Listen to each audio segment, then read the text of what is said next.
नमस्कार मेरे प्यारे भाइयों बहनों, एग्जाम बूस्टर एसएससी चैनल पर आपका स्वागत है। तो आज के चैप्टर में अपन पढ़ेंगे लूसेंट का 13वां पार्ट। इससे पहले मैंने आपको 12 पार्ट करा चुका हूं और आज अपन लूसेंट में आ गए हैं चंदेल वंश तक। तो अपन क्वेश्चन स्टार्ट करते हैं बिना टाइम गवाएं।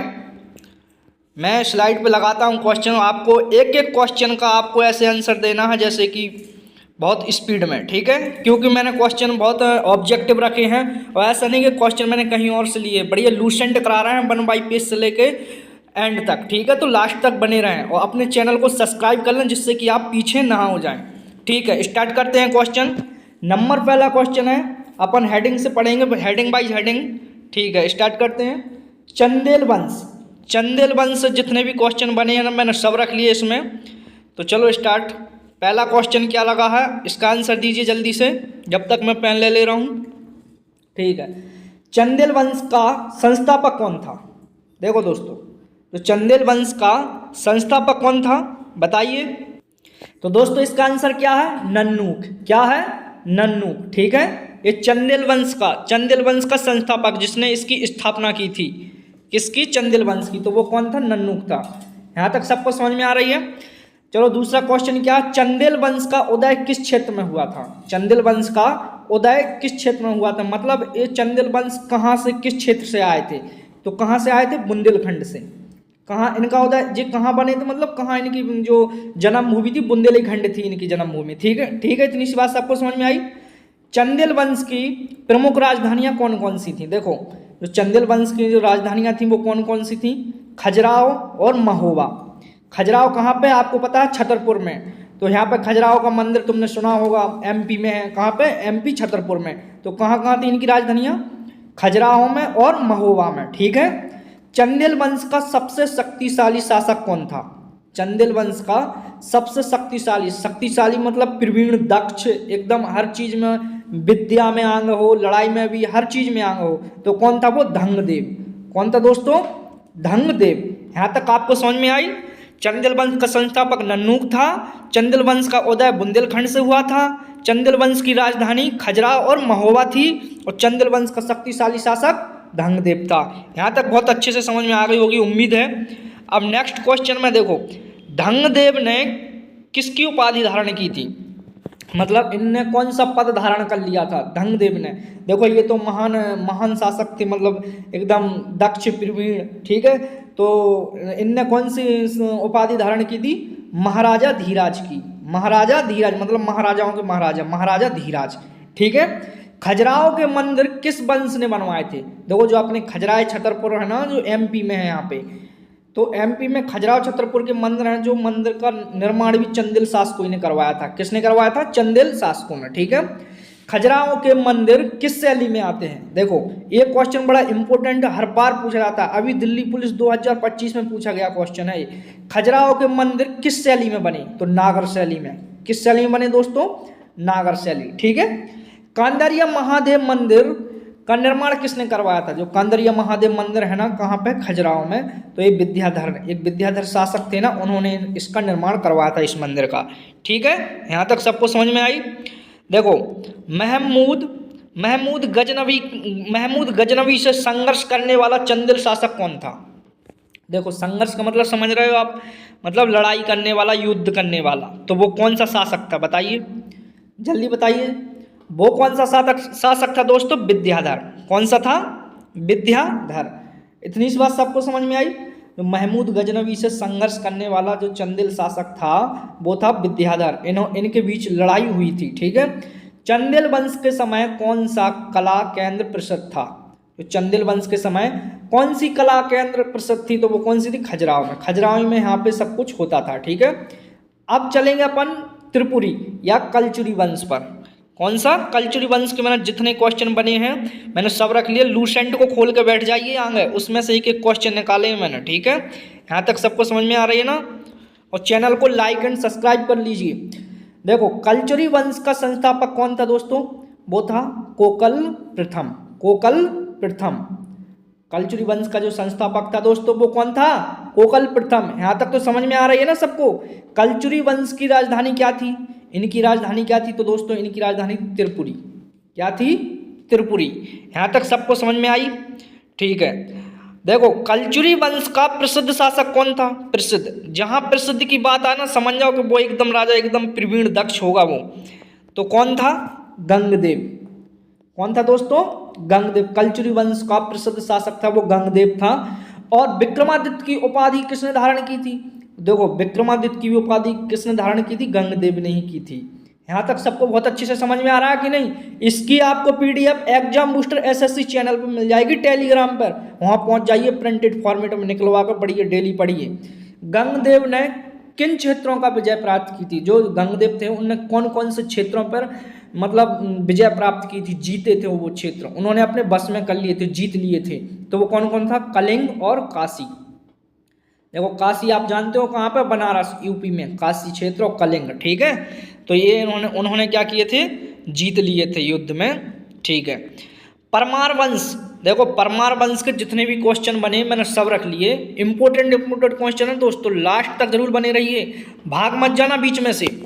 परमार वंश का सबसे प्रसिद्ध शासक कौन था? राजा भोज। कौन था? राजा भोज, है ना, कि जो परमार वंश का सबसे प्रसिद्ध शासक राजा भोज था। ये तो सबसे बहुत ही प्रवीण था, बहुत आगे रहता था, इसकी बुद्धि बहुत शार्प थी राजा भोज की। तो परमार वंश की राजधानी क्या थी? धारा या मालवा बोल सकते हैं, धारा। देखो वहाँ पे क्या आएगी? धारा आएगी, जो उत्तर में आएगी धारा। ठीक है, वो क्वेश्चन में जो उत्तर रहेगा धारा, अगर मालवा आए तो मालवा भी कर सकते हो। ठीक है। राजा भोज किस क्षेत्र के शासक थे? देखो यहाँ पे लिखी धारा या मालवा के, तो यहाँ पे लिखा है मालवा उत्तर। ठीक है, आप मालवा बोल सकते हैं। राजा भोज किस क्षेत्र से राजा भोज किस क्षेत्र में प्रसिद्ध थे? बताइए किस क्षेत्र में प्रसिद्ध थे? तो वो मतलब क्षेत्र उनकी मतलब जो कलाएं थी, जो जैसे किसी के अलग अलग क्षेत्र होते, कोई लड़ाई में प्रसिद्ध होता है, कोई मतलब कोई गेम में प्रसिद्ध होता, तो इस प्रकार राजा भोज भी थे, तो वो साहित्य में प्रसिद्ध थे, कला और स्थापत्य। ठीक है, साहित्य समझते हो, साहित्य और कला, उनकी कलाएं रहती थी जो भी दिखाते थे प्रदर्शन, तो इनमें वो क्या थे? प्रसिद्ध थे, बहुत मतलब आगे थे इनमें। ठीक है, यहाँ तक सबको समझ में आ गई होगी बात। देखो मध्यकालीन भारत, अब अपन आ गए मध्यकालीन भारत। देखो दोस्तों मैंने इससे पहले प्राचीन काल अपना पूरा निपट चुका है, जो प्राचीन भारत था ना वो पूरा खत्म हो चुका है, मतलब समाप्त हो गया है। अब अपन आ चुके हैं मध्यकालीन भारत पे। तो जब तक आप अगर प्राचीन भारत नहीं देखोगे ना, तब तक अपन मध्यकालीन भारत पे मत आना। तो इससे पहले आप 1 से लेके 12 तक वीडियो पूरे देख लीजिए, इसके बाद आप मध्यकालीन भाग पर आ जाएंगे। और 15-10 मिनट के वीडियो हैं, 2x की स्पीड में देख लो, 1.5x की स्पीड में देख लीजिए, तो बस हो जाएगा जल्दी काम, और रिवीजन करते रहिए। भारत पर अरबों का पहला सफल आक्रमण कब हुआ था? देखो अपन आ गए अरबों पर, मध्यकालीन भारत में, ये भी याद रखना। ठीक है, ठीक है। अरबों पर तो पहला सफल आक्रमण कब हुआ था? 712 ईस्वी में। कब हुआ था दोस्तों? 700, मैं यहाँ पे लिख भी दे रहा हूँ जिससे कि आपको दिमाग में छप जाए, छापना है अपन को दिमाग में। 712 ईस्वी में भारत पर पहला सफल अरब आक्रमण किसने किया था? अरब आक्रमण किसने किया था? किसने किया था दोस्तों? मोहम्मद बिन कासिम। किसने किया था? मोहम्मद बिन कासिम ने। यहाँ तक सबको अच्छे से समझ में आ रही है? भाई समझ में आ रही होगी उम्मीद है, क्योंकि मैं इतनी मेहनत से पढ़ा रहा हूँ, आप एक सब्सक्राइब नहीं बन रहा है करते हुए। भाई सब्सक्राइब करो ना, अगर तुम सब्सक्राइब नहीं करोगे तो मेरा चैनल आगे कैसे बढ़ेगा? बताइए मुझे, कैसे ऐसी जिज्ञासा हो कि मैं और अच्छा कंटेंट दूँ। मैं आपको PYQ भी कराऊंगा इनके, जितना आप प्राचीन काल हो गया ना, पूरे प्राचीन काल के PYQ कराऊंगा। देखना 712 ईस्वी में किस क्षेत्र पर विजय प्राप्त की? जो 712 ईस्वी में ये आक्रमण तो किया था उसने, लेकिन कौन सा क्षेत्र जीता था? बताइए। सिंध। कौन सा क्षेत्र जीता था? सिंध। किसने? मोहम्मद बिन कासिम ने। ठीक है, उस समय सिंध का शासक कौन था? राजा दाहिर। कौन था दोस्तों? राजा दाहिर को हरा दिया था इसने। ठीक है, ठीक है, यहाँ तक सबको समझ में आ गई होगी। भारत आक्रमण का मुख्य उद्देश्य क्या था? देखो अरब आक्रमण का मुख्य उद्देश्य क्या था? बताइए, इनका मुख्य उद्देश्य क्या था? जो मतलब क्यों मतलब लड़ाई करते थे? बताइए, इनको क्या चाहिए था? ऐसा अपन से क्या चाह रहे थे कि जो लड़ाई करके वो अपन से हड़पना चाह रहे थे? बताओ क्या चाह रहे थे? देखो ये इसलिए लड़ रहे थे कि जी अपना धर्म था ना इनका, इस्लाम धर्म, उसका प्रचार कर रहे थे। मतलब कि हमारे धर्म को अपनाओ, ये धर्म सबसे ऊपर है, तो उसका प्रचार कर रहे थे।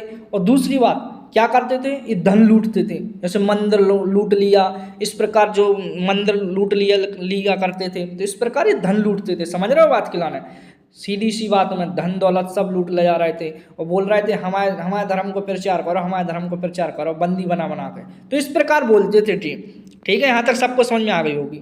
देखो अब चल रहा है यहाँ पर मोहम्मद गजनवी पे, महमूद गजनवी। मोहम्मद बिन कासिम खत्म हो चुका है, अब आ गए महमूद गजनवी।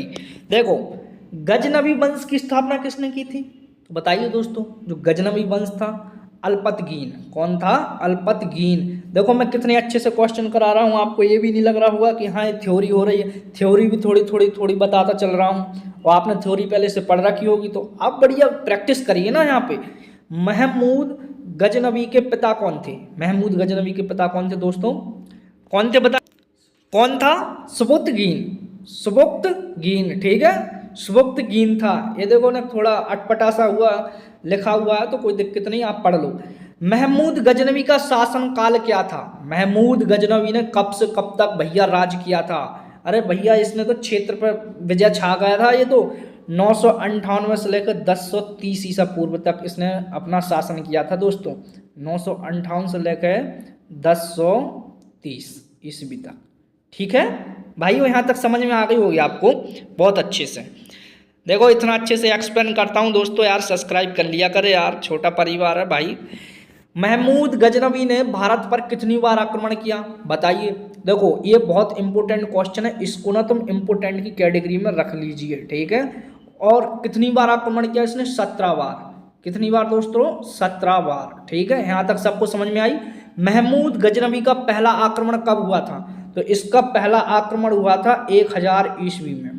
कब हुआ था, 1000 ईस्वी में। ठीक है, महमूद गजनवी का पहला आक्रमण किस शासक के विरुद्ध हुआ था, जो महमूद गजनवी था इसने पहला आक्रमण किसके के बीच किया था, तो वो था जयपाल सिंह शासक थे। ठीक है, राजा थे। तो जयपाल और महमूद गजनवी के बीच पहला आक्रमण हुआ था। ठीक है, जयपाल किस वंश का शासक था, तो बताइए दोस्तों किस वंश का था, शाही वंश का।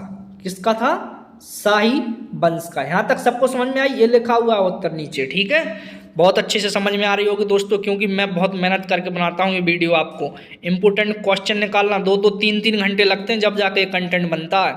देखो महमूद गजनवी का सबसे प्रसिद्ध आक्रमण कौन सा था, जो महमूद गजनवी था ना, सबसे प्रसिद्ध आक्रमण कौन सा किया था, एकदम तगड़ा आक्रमण। तो भैया इसने क्या किया था, ये आया था एमपी में ये आया था, तो इसने क्या किया था, सोमनाथ मंदिर पर आक्रमण कर दिया। किस पर आक्रमण किया इसने, सोमनाथ मंदिर पर। तो सोमनाथ मंदिर कहाँ पर दोस्तों, महमूद गजनवी का सबसे प्रसिद्ध आक्रमण था। पता, सोमनाथ मंदिर में शिव जी बैठे थे और उसमें इतना सोना था, इसलिए उसका सोमनाथ मंदिर पड़ा है। बहुत सोने से बना हुआ, जड़ा हुआ एकदम। तो इसने पहले ये मंदिर को लूटा था, ये पहुंचा था गुजरात में अपना सोमनाथ मंदिर, इस पर इसका बहुत भयानक आक्रमण हुआ था और पूरा मंदिर को तोड़ गया था और इसका सोना लूट लिया गया था।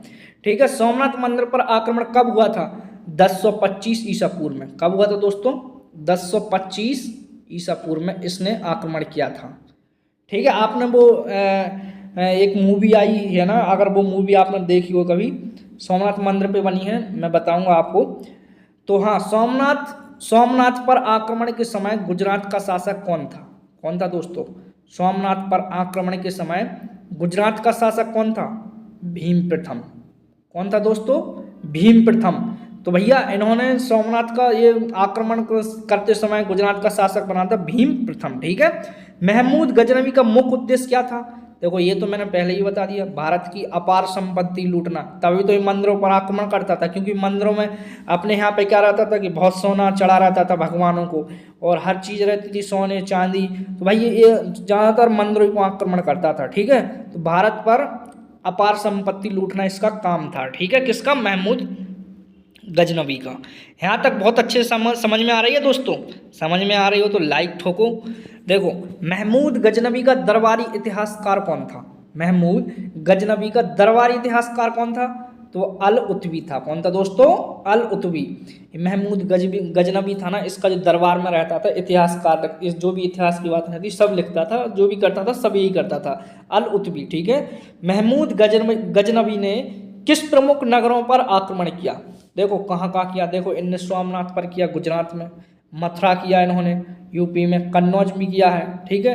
तो कहाँ कहाँ किया? मथुरा, कन्नौज और सोमनाथ पर। कहाँ पे किया इन्होंने, इसने कहाँ कहाँ किया आक्रमण?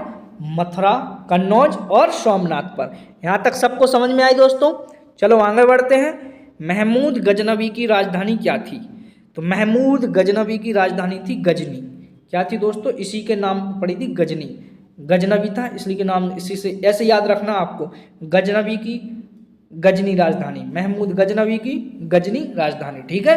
यहाँ तक सबको समझ में आ गई होगी उम्मीद है। शायद ये लास्ट स्लाइड थी अपनी, हाँ लास्ट ही थी।